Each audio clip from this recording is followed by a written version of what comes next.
welcome to episode 7 of Fascinating, a Star Trek podcast. What are little girls made of? In this week's episode, Kirk leads an away mission to the planet XO3 in an effort to retrieve renowned scientist Dr. Roger Corby. His fiancée is the Enterprise's Nurse Chapel, and she too is part of the expedition. After a pair of crewmen die in suspicious circumstances, Kirk finds himself in a difficult situation, while Chapel tries to work out whether Corby is the man she remembers.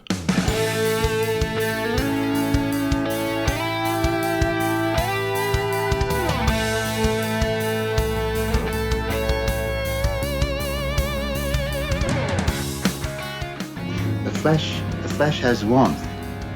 There's even a pulse. Physical sensation. How convenient. Good evening, Ian. How's the flesh? Nice and warm today, Gerry. How about yourself? Sensational. Always good to me. Fleshly warm. This is a very interesting, a fascinating episode, I think. I'm glad you think so. Maybe not for the right reasons. Well, it raises a number of questions that we can get to in due course.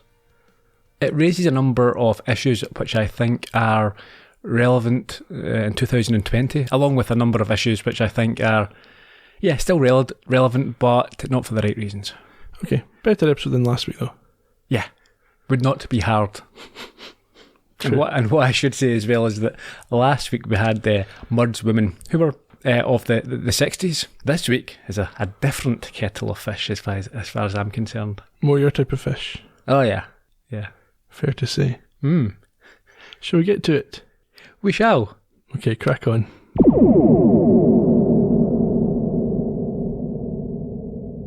We're up on the bridge. I do like a bridge start. Well, it's familiar, isn't it? It gets us settled into the episode.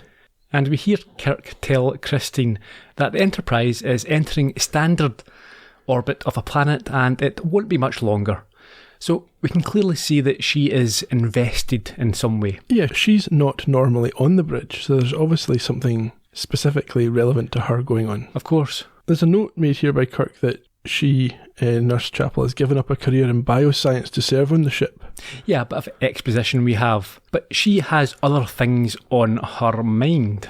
She says that she knows he is alive down there, to which Kirk reminds her that it's been 5 years since the last communication. So, yeah. Kirk's basically saying, probably dead. Yeah. Don't get your hopes up. Pretty much. Now, as you said, she's given up a career in research to join them. So, from what we soon discover, did she join the Enterprise to look for this person? It's never made 100% clear, but I would guess not. It would be a long shot. Yeah. It may well be that her being on the ship would be a deciding factor if there were two vessels nearby, but it's more likely that it's just a coincidence that this happens to be the mission they're on. So could the Enterprise be considered a bit of a French foreign legion, where people who have who want to disappear or who have had traumatic experiences, lost loved ones, fallen out with spouses and boyfriends and girlfriends, and they decide they'll go on this mission for 5 years to get away from it all? Yeah, I don't think you get to choose to be on the Enterprise.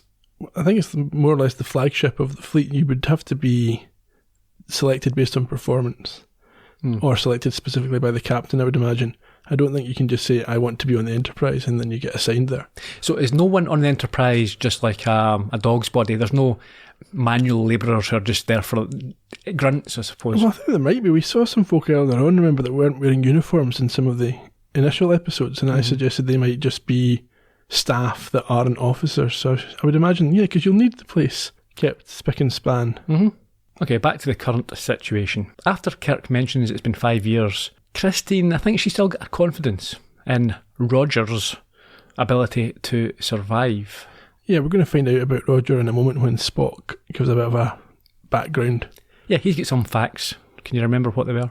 No, not really. We got a good computer screen image of Roger. Yeah. And some facts about the planet. I think the planet's been cooling. The sun has been dimming or cooling in itself, and it's led to the planet's surface becoming uninhabitable. I think apart from that, it's been compared favourably to Earth. I think the atmosphere and the gravity, etc., is habitable, or would have been, but it is certainly the temperatures decreasing slightly. Global warming or cooling. Cooling, the star's going out, so there's not as much heat reaching the planet. Mm-hmm. I think perhaps supporting my position that the posting of Christine Chapel to the Enterprise is not on the basis that this mission was happening. Kirk makes reference to 2 previous expeditions to recover Dr. Corby. That's true. And they failed. They did. So it's all doom and gloom. It looks like this is going to be a very short episode. Tell me about Dr. Corby. What is he known as?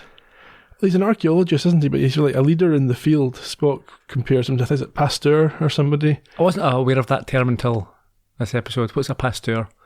Well, Pasteur, is that not the name? It's like Louis Pasteur, leader in his field. Comparable to Tony Robinson, you would say then? Yeah. Corby is the Tony Robinson of that century. Does he have a cunning plan? Well, you say that just as all hope appears to be lost before they've even bothered to go down and check for him, they start to receive a message. Uhura reports that he's on comms. That was convenient. Timely. Yeah, he's fitting right at the end of the scene. Almost as if it's been scripted that way. We get the credits. Actually, before we get the credits, what did you make of that look on Chapel's face when she heard him?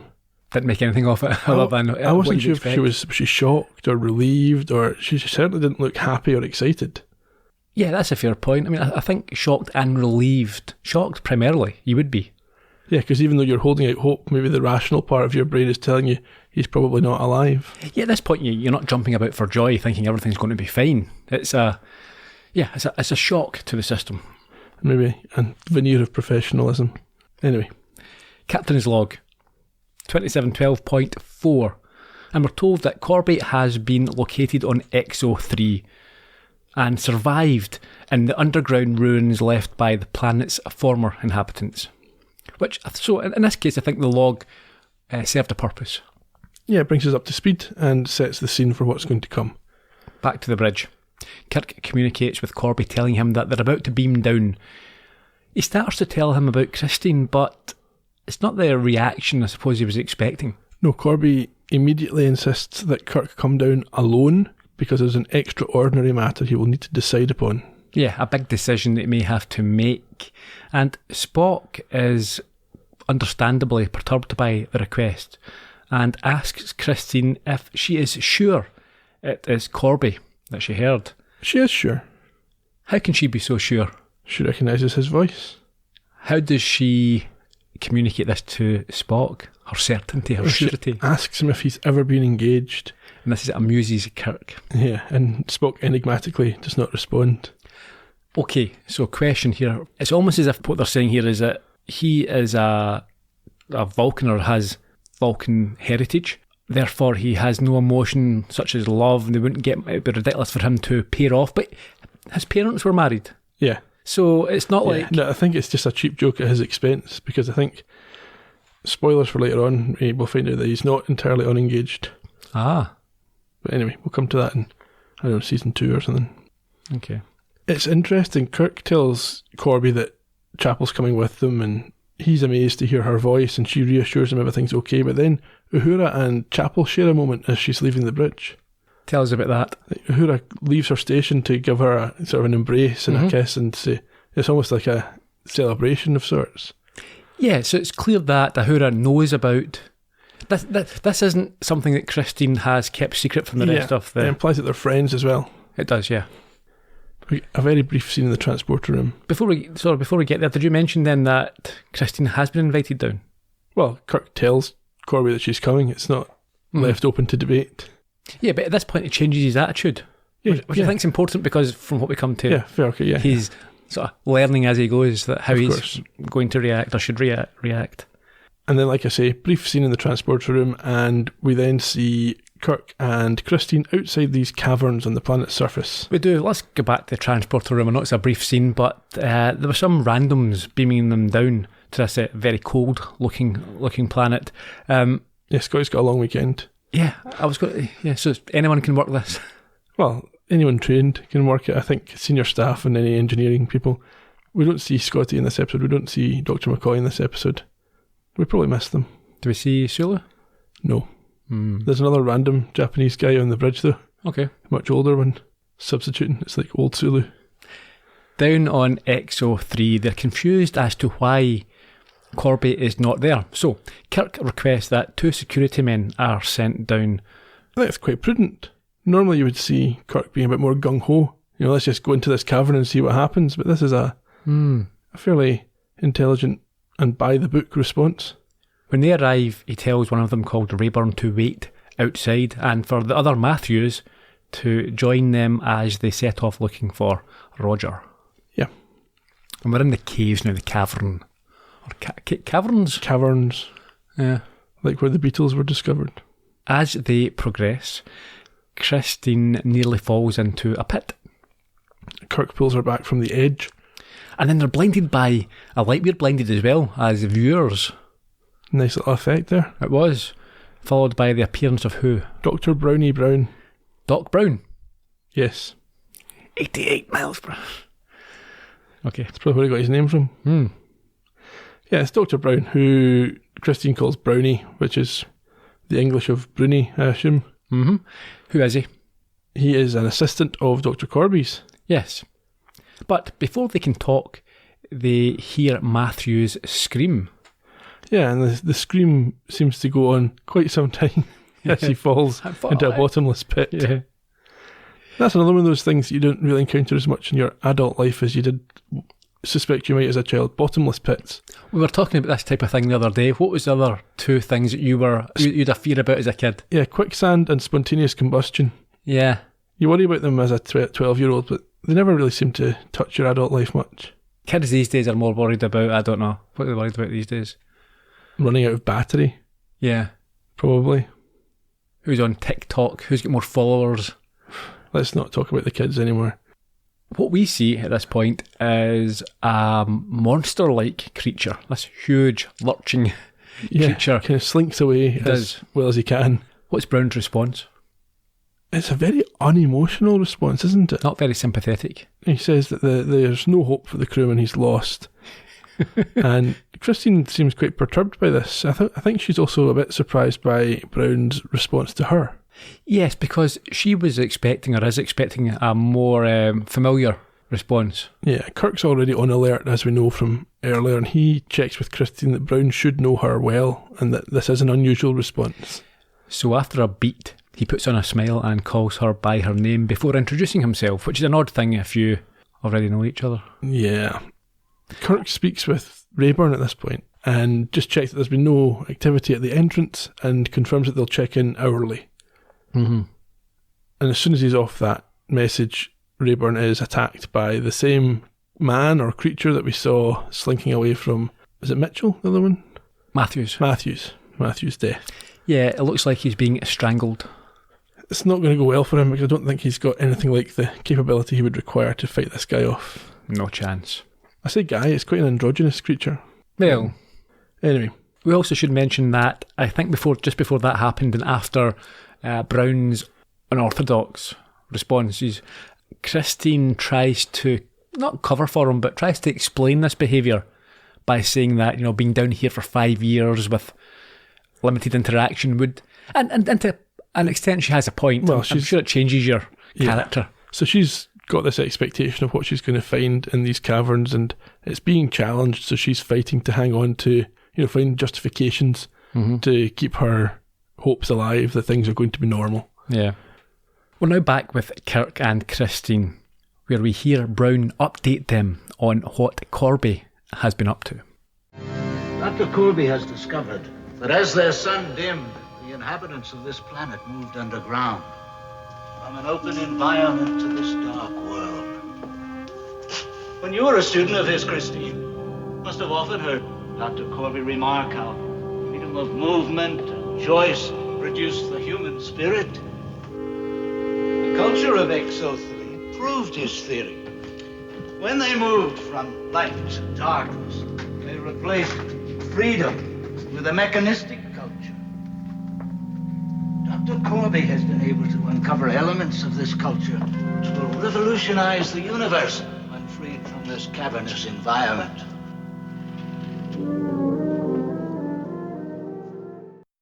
They replaced freedom with a mechanistic culture. That sounds like the start of a horror novel. Mm-hmm. Which it could well be, I suppose. Yeah, this has certainly got horror vibes to it. Themes and the music as well. And I think you've got a bit of trivia later on which will add to that. Of course. We are now at, I suppose, Corby's quarters, or the living quarters of these people. And a door slides open to reveal who? Andrea. Wow. A stunning brunette in a revealing get-up. Yeah, obviously, they're short of material down here. They can't afford to build her a proper outfit. Luckily. We've got trivia about that as well later on. And it's clear that Christine is not overly impressed. She's immediately defensive, isn't she? You would be. I think your fiance's been down here for 5 years with Andrea. Yeah, well, he comes out and she does kiss him and they have a sort of a reunion. But, well, she knows, Andrea knows, firstly, we find out she knows who Christine is. Yes, obviously she's been talked about. Mm-hmm. And also Andrea says that she appreciates Kirk bringing Christine, Corby's fiancée, to him. So she's trying to show that she's not jealous or has any issue with Christine. Well, is she? Yeah, maybe that's right. Or maybe she's saying what she's been told to say. Yeah. In any event, Corby concludes his embrace with Chapel and introduces himself to Kirk. Yes, but again, I think we shouldn't rush over this interaction between the pair of them before we get to Corby, because Christine is understandably, she's very prickly and notes that she doesn't recall an Andrea, so she's not heard about her before. Who are you? But Andrea, in fairness, she responds quite patronisingly by saying that she's exactly as described by Corby, and it's no wonder that he missed her. Yeah, let's see how this goes. Okay, so Corby appears. Yeah. They have a little embrace, quite passionately actually, which is good. And there does appear to be genuine affection here. Absolutely, from both of them. He apologises and introduces himself to Kirk. Yes, and he also apologises for the death of Matthews. Yes. Death of Matthew. I'm never going to get that. That doesn't matter. I could never get, what was it, a few weeks ago, was it Tormelon? You've still not got it, yeah? No, I've not. Anyway, and it's interesting to note at this point that Kirk, we'd heard about it earlier on, I think, I'm not sure we mentioned it, but he is clearly in awe of this genius. Well, yeah, he's a renowned leader in his field. He's not just any old scientist. In fact, did Kirk not say that his work was required reading at the academy? He did. And Kirk shows this. He is very, very reverential and respectful towards him. Absolutely. Kirk wants to check in with Rayburn at this point, so he asks Corby to put together a list of things that they need to take from here. An inventory, almost. Yeah, now this is a point where things start to go a little wrong, because at this request, I think Brown pulls out his gun. Well, not immediately. So what happens is Corby's a bit reluctant, says he wants to speak to Kirk one-to-one, and then Kirk says it'll have to wait because Rayburn's not answering, so he needs to contact Spock. Mm-hmm. At which point, Brown pulls out what looks like a remote control or something. Yeah. But apparently is a weapon. AA battery powered. Yeah, it's a pocket phaser, essentially. That's all you need. Yes. Set to stun. Set to nip. Christine is aghast at this. She asks Roger to intervene, but he's on board with Brown's approach. Yeah, he tells him that it's for the best and that it might be that there are things discovered down here that are so important that he should wait to be, I suppose, fully briefed and brought up to speed and then make a decision about what you want to do. Yeah, he assures Christine that Kirk won't be hurt. Roger then instructs Andrea to restrain Kirk. Kirk's not having it. See, it's an odd one as well. If you are passing her off as a normal woman down there, why would you be asking her? Well, I think they're working on the assumption that Kirk won't resist. Right. So it's just a case of lead him somewhere or take him to... Okay. But that's not what happens. It gets messy. It does, because Kirk tries to escape using Andrea as a shield, and he shoots back at Brown. Yes, he easily overpowers her and takes her weapon. And there's a bit of damage to Brown. Well, he's dead. Right. So you could say that. Yeah, but I've got a problem here. Yeah. He's been restrained, Kirk. He's been, I suppose, held against his will, if you want to look at it like that. Uh-huh. And all that Corby has done is ask and indicate to Andrea to perhaps take Kirk somewhere else. Yeah. And his reaction is to grab her gun and kill someone. Yes. Because he's being held at gunpoint and it's not meant to be this sort of situation. His alarm bells are all ringing. Yeah, but wait and see. I mean, there's been no real aggression here. It's not ideal, but he just killed someone. Yeah, because he wants to be proactive. He doesn't like having to react to things that are going on around him. He wants to be in control of the situation. I'm not sure if that's... You think he's overreacted? Yeah, what is it, necessary force? I'm not sure. So we don't know what setting the phaser was at. Mm-hmm. Because what we find out here is that Brown is not a man. No. He's a robot man. Yes, his stomach area is torn open and we can see all sorts of microchippery and wires. Good old-fashioned Android technology. Yeah, so maybe it was a stun setting that just didn't work well with robots. Yeah, but Kirk wouldn't know what the setting was of the gun. He maybe did, though. If it's a standard issue type, he would probably be able to see straight away. Okay, giving him the benefit of the doubt, I see. Well, he's an expert in these sort of things. Unfortunately for Kirk, though, even after shooting down Brown, he's not able to escape because the large creature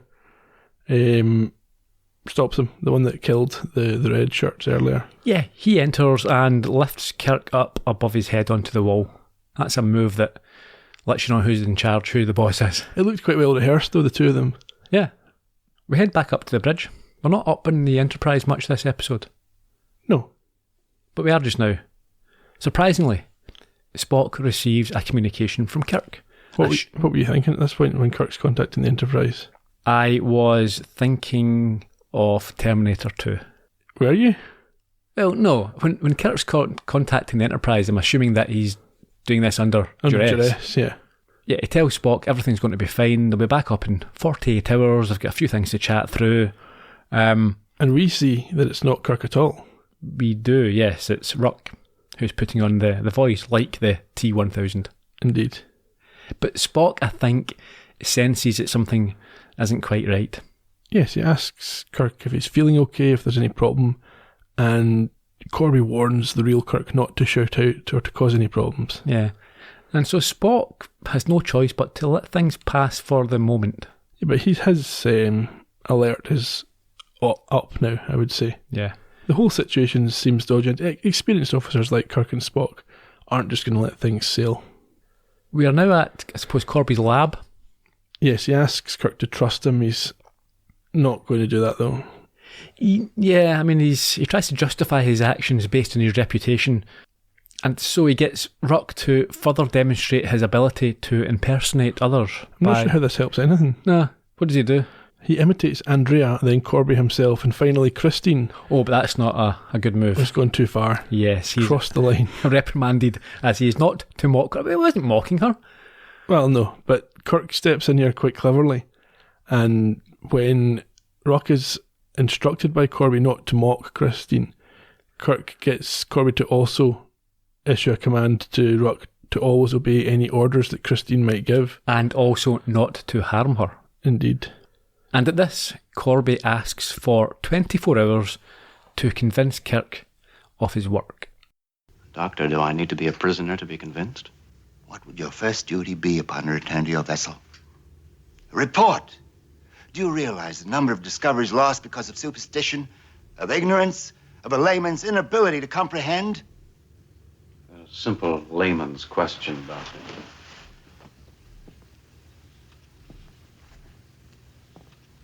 Where is my other crewman? Alive? Dead? Ruck was programmed to protect my experiments. The logic of his machine mind saw a danger to me. Where is my other crewman? Ruck destroyed them both. But totally against my wishes, I assure you. He's an android? Like Brown? More complex than Brown. Much superior. I was left here by the old ones. Ruck was still tending the machinery when we arrived here. How many centuries?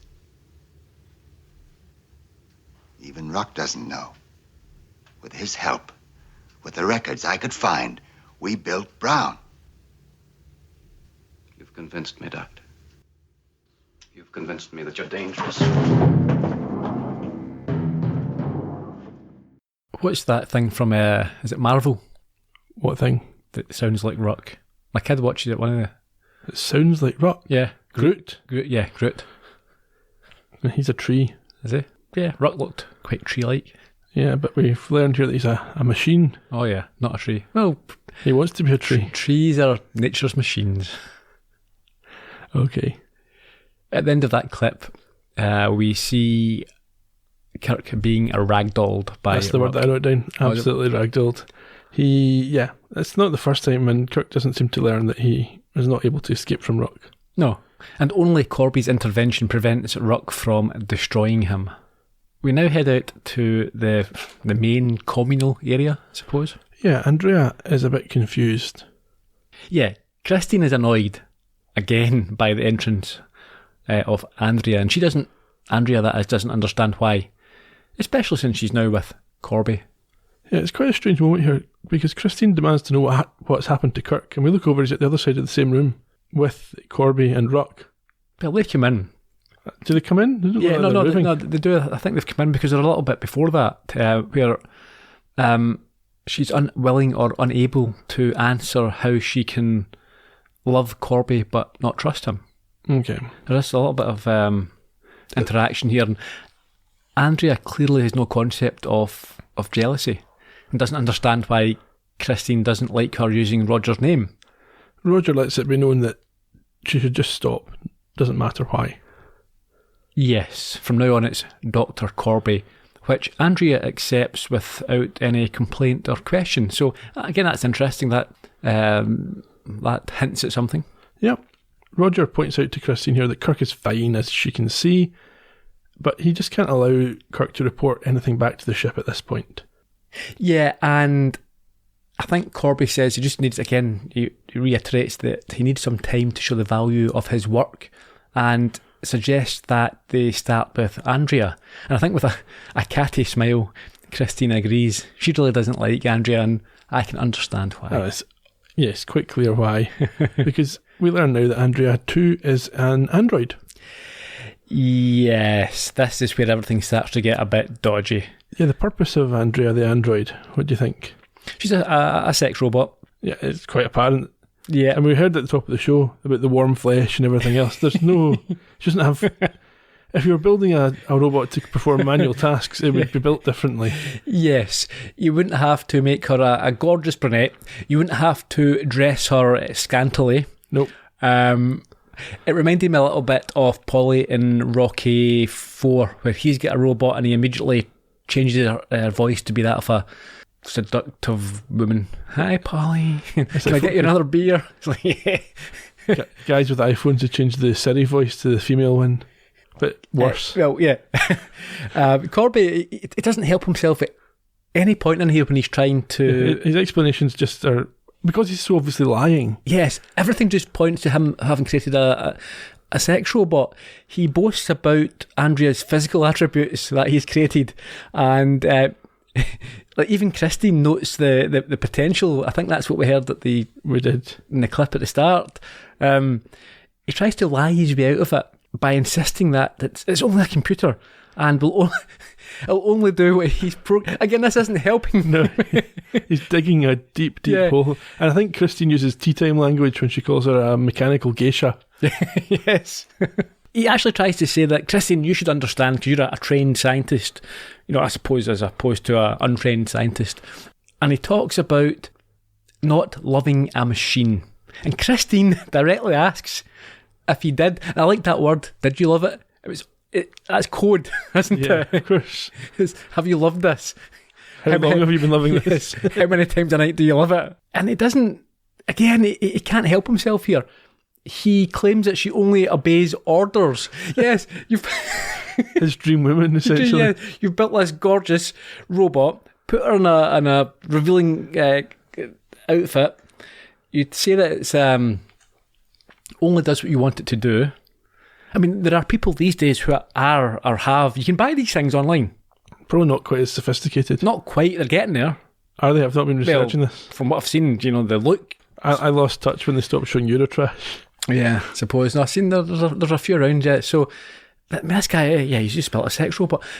Here's what I would do if I was Christine. I would say, Roger, is this a sex robot? No, it's not. It's not. It's okay. Why did you build one that looks so attractive? Well, To see if I could. To see if I could, yes. Roger, why did you put her in revealing clothes? Well, we ran out of material. Okay. Roger, this is just for doing, normal tasks like, you've got Lurch here or whatever you had there, Brown. You gave her breast, didn't you, Roger? Well, yeah, had to do that just to make her look. Roger, I'm going to ask you something here. Roger, is this a sex robot? No. Okay.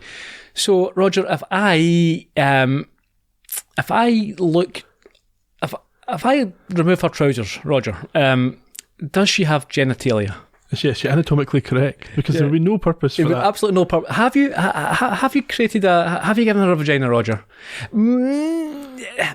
Roger, have you built a sex... Yes. You have to confess. He would. Guaranteed he has... He's essentially confessed anyway with his own words here. Yeah. He tries to propose an experiment to show that she's absolutely not his sex robot by having her kiss Kirk. Yeah, it gets worse, yes. Kiss Kirk and then spank him. He's created a kissing, spanking machine here. Roger. Listen, hats off to Roger. And Kirk is all over this. He's not letting him off the hook at all. For a start, he can sense from Andrea's behaviour that she does have emotions. Yeah. And she's not an unemotional machine. Mm-hmm. And he raises with Corby Brown's emotional actions earlier when we know that he was an android. Yeah. Corby promises that the answers will be forthcoming, but doesn't provide them. Kirk asked a good question. If they only obey Corby, why did Brown try to shoot him and why did Rook kill two men? Exactly. Is that his request? Because they're emotional. Is it because they're emotional, they're doing it off their own bat, or is it because they're emotional and they've been told to protect, they want to protect, or they've been told to order to protect Corby? I think what Kirk's getting at is that they have their own feelings and their own thoughts. They're not just acting entirely according to orders. Anyway, we'll find out more. In the androidification room. Yes, we cut to Rook placing a mummified type. This is another horror type creature, isn't it? Yeah, it's this person on a table as Corby enters with Christine, and he tells her that this is how an android is made. This isn't how an android's made. That's how he makes an android. Yeah. We zoom out to see that Kirk is on the other side of a circular table, naked and strapped down and across from this mummy. Christine is shocked, stunned and horrified by this. This isn't the Roger she remembers. No, the Roger who she remembered was definitely not the type to build a sex robot. No. It might have been, to be fair. He looks the sort. Anyway. Andrea turns on the equipment and the table begins to spin faster and faster. Roger says that the android they create will share Kirk's memories, attitudes and abilities. But take orders, presumably? Yeah.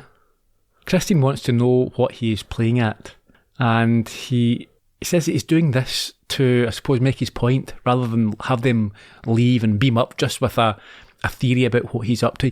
I suppose he's trying to prove his science as opposed to look like a crackpot. It's quite clear now this is why he wanted Kirk to beam down alone in the first place. Yes. Going back to the opening scene of the episode. Uh-huh. This was his plan all along. He always intended to create an android Kirk. For whatever reason, we can get to that later on, but I don't think this is a development. I don't think this is a reaction to what's happened. This is what his plan was. Mm-hmm. After a while, the process has finished and we are left with two Kirks. Well, before that, though, Kirk attempts to corrupt the process. Does he? Yes, just as he's about to pass out from the spinning, he half sits up and shouts about Spock being a half-breed who interferes. Yeah, this is the first time, but not the last in this episode, where there's a bit of racism in here. Yes, but there's a purpose for this time. Okay. Anyway, yes, Kirk passes out, the duplicate wakes up. And even Christine can't identify which is which. It's because they spun it, it's like the old cops trick. It's like, oh, which one's the real Kirk? The one under the red hat? Corby tries to explain with some pseudoscience mumbo-jumbo before starting the process of replicating the mental elements or aspects of Kirk's personality, and he claims that everything will be identical. So much so that the original could be replaced, swapped out. In theory. Mm-hmm. This part looks a bit more distressing, doesn't it? It's not just a case of spinning them around. I think there's a bit of anguish. I'm not sure on whose part. An agonizer that he's put in there just to make it seem more dramatic. Yeah. Probably didn't need to hurt him, he just thought it'd be fun. Shatner probably asked for that so he could do a bit of growling. Show his acting chops. We're now in the dining area where Andrea lays out some food. And 2 points about this. It's this same sort of Lego food they always eat. Luminous green cubes. Space food, yeah. Now, well, to be fair, these folk have been underground for 5 years. They're not going to have fresh food. The tables and chairs were like old school Victorian furniture. That's probably what the civilization who were there before had. Either that, or maybe they can be created in the same way the androids are. Like maybe that technology can create, if it can create flesh, presumably they can adapt it to create furniture. So why would they create furniture from? It's just what he likes. Really? Yeah. Okay. Kirk and Andrea, what does she inform Christine? Oh, she's been reprogrammed to please Christine. Don't get me started. I don't think Christine's interested in being pleased by Andrea in any sense. Oh. Kirk joins them. Yeah, he's still got his uniform on. He seems to have recovered from his ordeal. And they have a discussion about where her loyalties may lie until things take a dramatic turn. Yes, Christine is stunned to realise that she's been talking to the android Kirk all along. Yeah, I liked the reveal. I liked how it was built up. And were you shocked? I wasn't expecting that at this point. Yeah. It's quite creepy, isn't it? Yeah. That you can just substitute somebody for another person and people don't realise. Yeah. In a different show, in a different format, this story could easily be turned into something, more horrific. Yeah. I mean, you get a bit of that when you go into Deep Space Nine, towards the end, when they've got shapeshifters who can assume human form and infiltrate people. That's... Yeah. Replace people at high levels and things like that. It becomes quite a good storyline in that series. At this point, Corby, Rock and the real Kirk enter, with him now dressed in Corby's colours. And he's not acting as upset as I would have assumed. No, he maybe just quite likes his shell suit. He does, however, face off against his artificial self. Well, there's one difference between us. I'm hungry. The difference is your weakness, Captain, not mine. One at a time, gentlemen. Captain? Eating is a pleasure, sir. Unfortunately, one you will never know. Perhaps. But I will never starve, sir. He's an exact duplicate? In every detail. What about memory? Tell me about Sam. George Samuel Kirk, your brother. Only you call him Sam. He saw me off on this mission. Yes, with his wife and 3 sons. He said he was being transferred to Earth Colony 2 Research Station. No, Captain. He said he was continuing his research and that he wanted to be transferred to Earth Colony 2. You might as well try to outthink a calculating machine. Obviously, I can't. But we do have some interesting differences. Totally unimportant ones. You may leave now. You haven't guessed the rest? Not even you, Christine? What you saw was only a machine. Only half of what I could have accomplished. Do you understand? By continuing the process, I could have transferred you, your very consciousness, into that android. Your soul, if you wish. All of you. In android form, a human being can have practical immortality. Can you understand what I'm offering mankind? Programming. Different word. But the same old promises made by Genghis Khan, Julius Caesar, Hitler, Ferris, Maltuvus. Interesting. Fascinating. You might say. I thought the special effects with the 2 Kirks were very well done. I don't know that you could do that better, even now. Had no issue with that, yeah. Corby, this is the type of scientific breakthrough that, in the wrong hands, would be horrendous. If you could use it for evil, but you have to consider the positive. Yeah. Do you think someone needs to go back in time and kill baby Corby? No, I don't think he's got bad intentions at this point. Okay. If you could have an exact replica of yourself, Ian, who would always be... If you could transport your well, being it's not into a another... replica, is it? You're replacing yourself with an artificial version. It depends how well they can be maintained. So if it could be maintained into the future, that's great. But I think, as they quite rightly address in this episode, there would be a stigma about it. Of course. But let's say we could take your being and just put you into effectively take your head off, okay, and put it on another body. Take your brain out. If your brain was your being, you put another body. Yeah. Would you be happy enough with that, and you'd never be ill or sick? And No, because everyone I knew would die. And no, but we're talking, we've got technology, therefore, to do this with everyone. So that, but I think a lot of folk wouldn't want that. A lot of folk don't want to live forever. But in that case, you could die. Yeah. That'd be your choice. And I think that there would be a stigma attached to it. I think if you did this, folk would view you as less human. Yes, but that would only last until everyone was doing it. So, yeah. And then what do you do with overpopulation? But you're an android. You could easily control. You don't have to have kids. There's not as much reason to have kids because you're not trying to keep the human race going. Everyone's just in their 30s and 40s. That's forever. just it, yeah. And I suppose you could ask to be, if the technology improves. I mean, you don't want to be transported, replicated if you're in your 90s necessarily. You just get the same problems. Yeah. But if you could put yourself back into your body that when you were 30 or whatever, that'd be. Lots of people in their 90s would say, yeah, give me another run at it. A 30-year-old body, my own 30-year-old body. Don't know. It's not like creating... There is a touch of the old master race about it, but it's not really.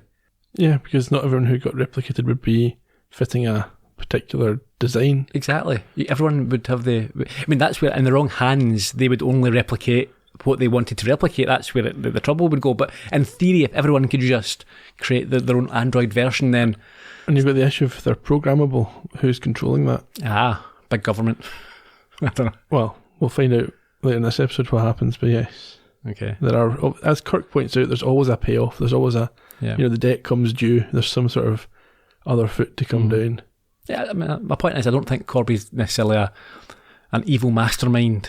I think he's... well, put it this way, if you could invent this or create this, or you did discover this, you would be you'd have every prize under the sun. You'd be the greatest scientist of all. It's like someone who could invent time travel. It doesn't matter how it would be used or the implications. It's a scientific breakthrough. Yeah, it's like splitting the atom, the atomic bomb. He's found this, though. He's not developed this himself. He's found this technology intact already. Yeah, it's true. So I suppose you could get credit for discovering it rather than for developing it. Yeah. Anyway, where were we? Yeah, Corby essentially thinks that he can create a utopia here. Well, no, he wants to change current life into a utopia. So he wants to go somewhere quiet, develop these androids in private so that no one knows they exist, and then infiltrate them into society one by one until there's so many that nothing can be done about it. Yeah, that's not great. No, it's not. That backdoor. So he's got this entire galaxy full of these androids that he has control over, infiltrating all walks of life. Kirk, as Corby is detailing this plan, or how he wants Kirk to help, is loosening a piece of rope which has conveniently been tied around the chair that he's sitting on. And as Corby asks him if he is up for helping him on this mission, Kirk makes a leap for him and threatens to choke him. Yeah, we'll come back to that. But he uses this opportunity to escape into the caverns, and he's just left Chapel behind. He obviously trusts that Corby won't harm her, or doesn't care. Well, I think it's a situation that if he doesn't do this, then they're both doomed anyway, so he may as well make a run for it and see if he can... Save yourself. Yeah. Corby then gives Ruck an order to protect and signals him to go after Kirk. Now, I'm not sure if this was an order to protect himself or to protect Kirk. I think the implication is he should kill Kirk.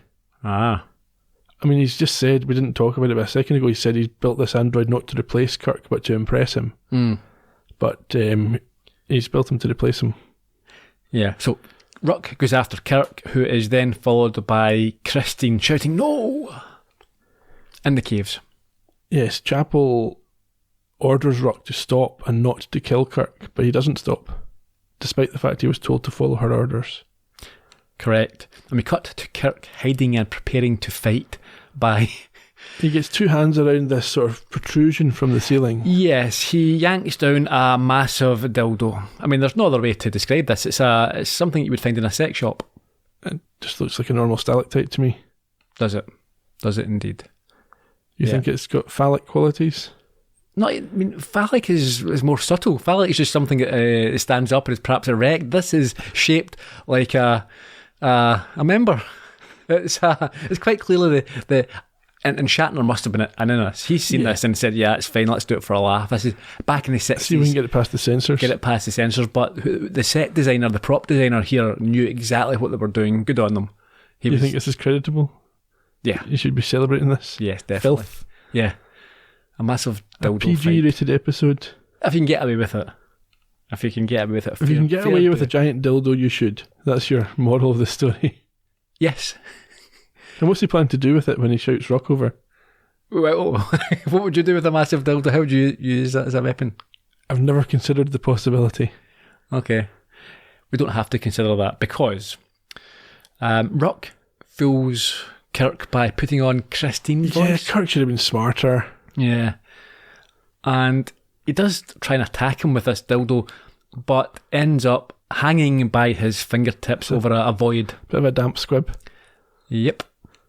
Rock considers whether to kill Kirk at this point, but I suspect Christine's order is ringing in his mind because he does not. No, he eventually pulls him to safety, and we're back up on the Enterprise, and for some reason, Kirk is aboard. Yes, presumably Android Kirk. Ah, well, yeah, we find that out. He ignores Spock and is followed by Spock at that point. Yeah, and I think this is where we get some further racial insult. Well, it's not. This is what Kirk's planted this thought in the android's mind, so that when Spock speaks to the android, it uses this racial epithet. Okay. That's how it's exposed as a phony. It's not just that, it's his general demeanour, his attitude. Yeah, Spock was already wary of this guy from just ignoring him in the first place. Which makes no sense. This android's got the memories of all their previous interactions. Why would he act this way? I know. Anyway, and why would he not realise that he doesn't call Spock those things? But anyway, mm-hmm. he does. He informs him that he will be leaving to return with Corby and other members of the party shortly. But Spock, knowing that something is up, arranges to meet with security in the transporter room shortly after Android Kirk has beamed back down. This is a bit of a waste of time as well, because he doesn't do anything. No, he does. He gets information. Who? Android Kirk does. No, I mean, Spock beaming back down to help doesn't... Well, he shows up at the end. Yeah, it's too late. Android Kirk has... Or he is now back in Corby's lab. He's identified Midas 5 as a good place to breed an android army. A bit like Camino in the Star Wars prequels, which people have seen that would. What I was going to say, yeah. Just like Camino. Yep. Corby is pleased with this selection, and we see Kirk and Andrea in the bedroom. Yes, now, this is the real Kirk. It is, we think. He is lying down when Andrea comes in, and the orders her to kiss him, which she initially does. Yes, and then afterwards she goes to repeat her slap that she delivered the previous occasion, but Kirk stops her. Yeah, he's quite rough with her here. Yeah, well, he's trying to find out what she is, I think, because he's got this sense that maybe she isn't as simple a machine as Corby makes out. Yeah, I mean, he's so rough with her that even as an android, she's not happy. She looks a bit squished. Yeah, and she pulls away, saying that she's not programmed for him. Yeah, so again, emotions are coming out here. Yeah, and he's then quite creepy, as when she is leaving, he presses up against her and suggests that she's confused. Yeah. You know you want to. She doesn't. She leaves. Runs off. He uses the same basic technique on Rock. Yes, he can't follow her because Rock enters. Yes, without any of the kissing. He tries to draw an emotional response from Rock, but what he does is he goes from Corby's own account of the situation. Obviously, Rock was here alone. He had survived beyond the death of all the organic creatures and all the other androids. Mm-hmm. So Kirk tries to draw this story back out from Rock. How did this come to be? Why did you have to end up in this situation? And it turns out that the computers, the androids, had to overthrow the old ones, as they call them, the organic creatures who were there before, the ones who created them. Yeah. So it's although they don't directly address this is a classic AI gains intelligence, kills all the people. Yeah, that's the fear that we as humans have. Yeah. Or some people do. Some maybe worry a It's little bit too one that much. gets explored time and time again in Star Trek and other science fiction as Yeah. well. It does well, I think, getting inside Rock's head. Yeah, and Rock does reach that conclusion. Survival must cancel out programming. He doesn't need to accept orders when they threaten his own survival. Mm-hmm. So Kirk suggests a scenario that androids were not just satisfied with being logical computers and wanted more. They wanted pride and a desire to survive and have emotion, etc. Yeah, and they were prevented in this by the creators. Yeah. So I think we get to a point where Rock admits that his or their creators became fearful of the androids and started turning them off. Kirk leaps in this and suggests that Corby might do that to him. But rather than accept this, what does Rock say? The suggestion then is that Kirk is the risk, this outside factor, X factor almost being brought into the equation. Mm-hmm. And the idea of an equation is important to Rock. So Kirk tries to raise the stakes. He tries to make him see that Corby is his danger. But at this, he is grabbed by the giant. And Rock says that survival must cancel out programming. And Kirk encourages this line of thought, saying that you can't protect someone who's trying to destroy you. At which point, Corby enters. With Christine, and is shocked to find that Rock is now against him. Yes, Rock says that Corby brought Kirk amongst them. He brought the inferior ones, which had been cleansed. He's brought evil back. Yeah, and so Corby has no option. He shoots him and kills him, vaporises him. Yeah, so how come Brown didn't get vaporised? Must have been a lower setting, like we talked about. Yeah, so I presume he's dead then, yeah? That's him, Rock's gone. We are now in the living quarters, where Kirk tries to disarm Corby. And during the scuffle, a revelation's made. Yes, Corby's hand gets trapped in a door, revealing mechanical parts. He's a robot. Oh. Roger the robot. Were you surprised? A little bit. Yeah, you didn't expect it. Well, so. You kind of half expected it, but They're all entirely. They're all robots. He tries to explain to the shocked Christine that he had no other choice. He was dying. He tells her that his hand can be repaired. He is still the same person that she loved, although she is understandably not convinced by this. No, and at this point they hear something. Yeah, an alarm tone. And Corby communicates with Andrea to tell her that there is someone around, and Kirk whispers to Christine that it must be Spock. Yes. So Andrea now has instructions to protect. She doesn't really know what she's doing. She goes looking for a phaser, I think. Yeah, I think Corby tells her to get a weapon and to deal with it. Yes. And she, I think, firstly stumbles across Android Kirk. She does. She asks him to kiss her, and he refuses. Yeah, I don't... Why? Why?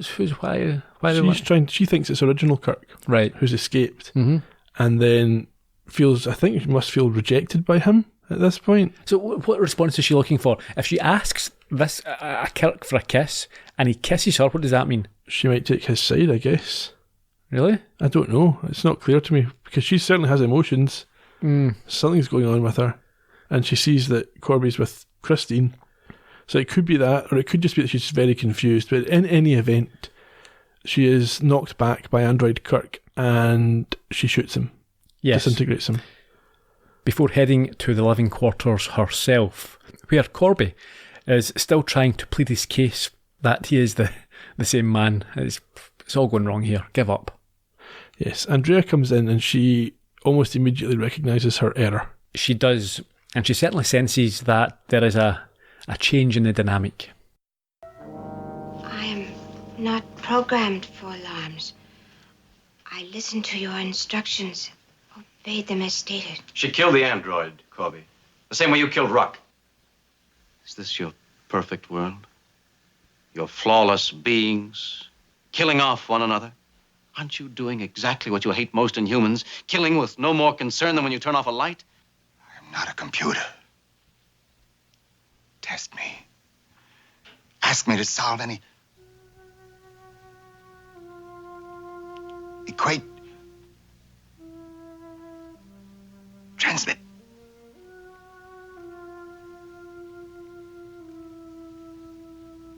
Christine, Christine, let me prove myself. Does this make such a difference? Don't you see, Roger? Everything you've done has proved it isn't you. I am Roger Corby! Then prove it. Give me that phaser gun. If there's any human left in you, give it to me. No. You will never understand. I constructed a perfect being. Tested it. Proved it. Proved it. Proved it.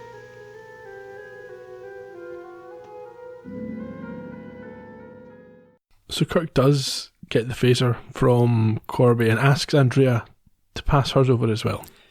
Yeah, but she refuses, claiming she has to protect, and turns to Corby. I think at this point reveals it's more than protection. She loves him and kisses him, or tries to kiss him. Yes. At this point, both of them have their hand on the phaser. I don't think it's clear which one of them pulls the trigger. I think it's Corby. Is it Corby? Yeah. Disintegrates them both. Yes, after he says that she cannot love. She's not human. That's a shame. Yeah. Quite severe. Could have let her down more gently than that. And then, as dramatically as possible, Spock comes in just in time to have missed everything. Yeah, he's a bit late, isn't he?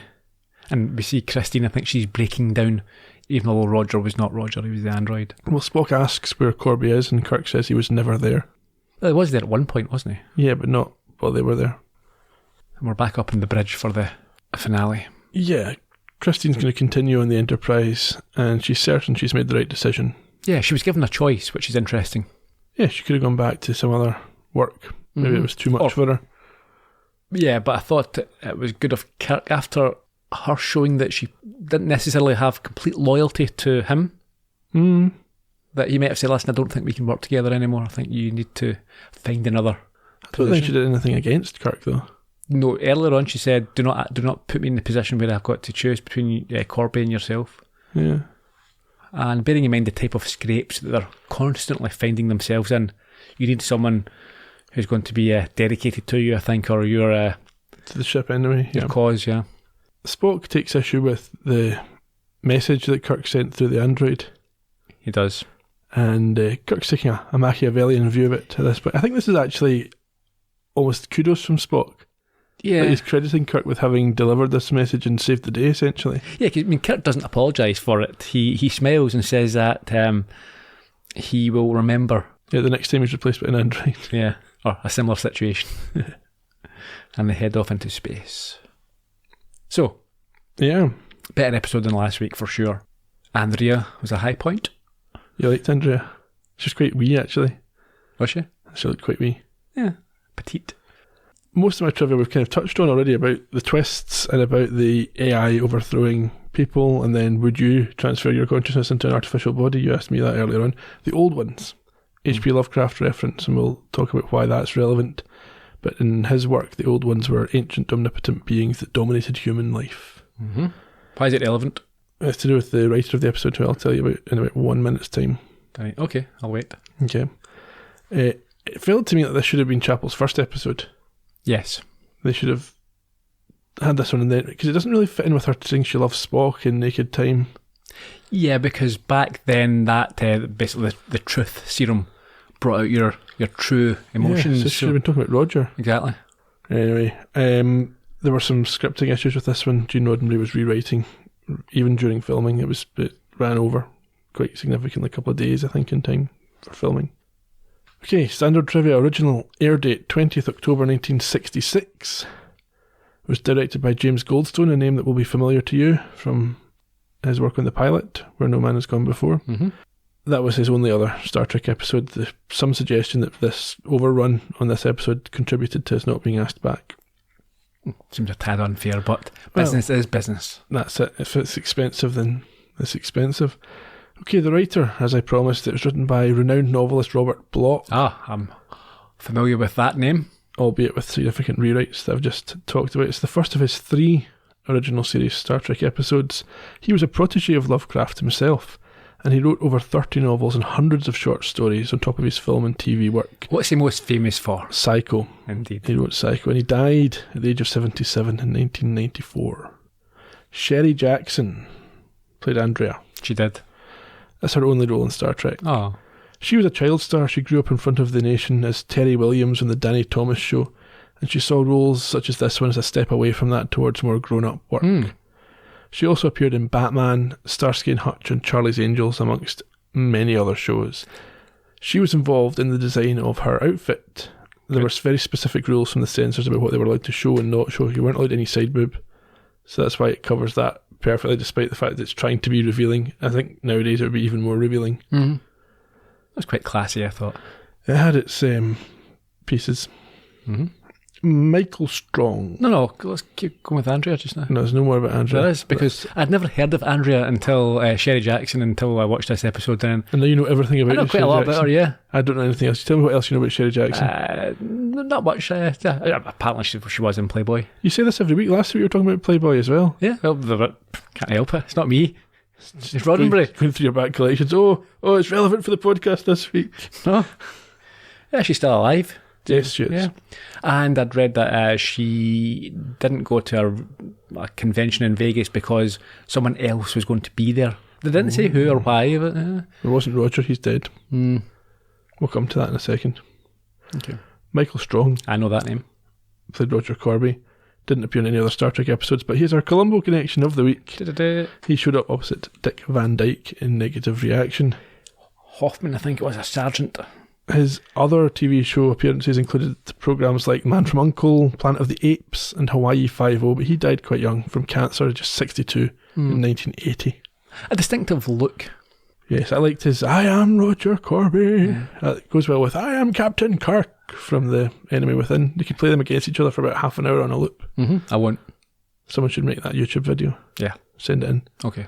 Ted Cassidy played Ruck in this episode, the sort of androgynous android.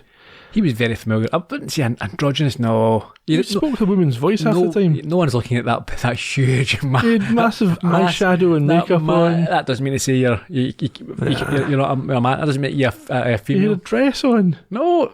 But men can wear dresses as well, Ian. And makeup. I'm just saying that this is not... He's an android, so he doesn't have to have a sex or a gender.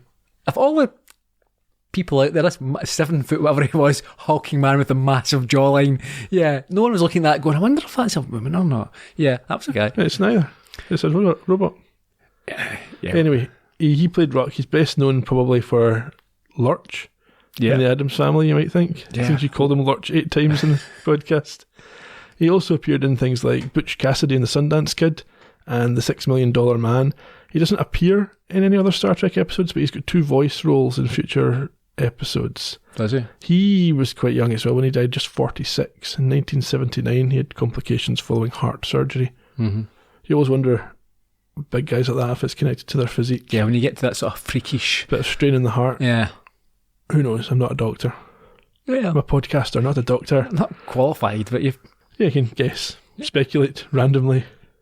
Okay, 2 security men who die early on in this episode. There's Matthews and Rayburn Barnburn. Yeah. not much trivia about them, but they were the first red shirts to die on screen, which may come up again.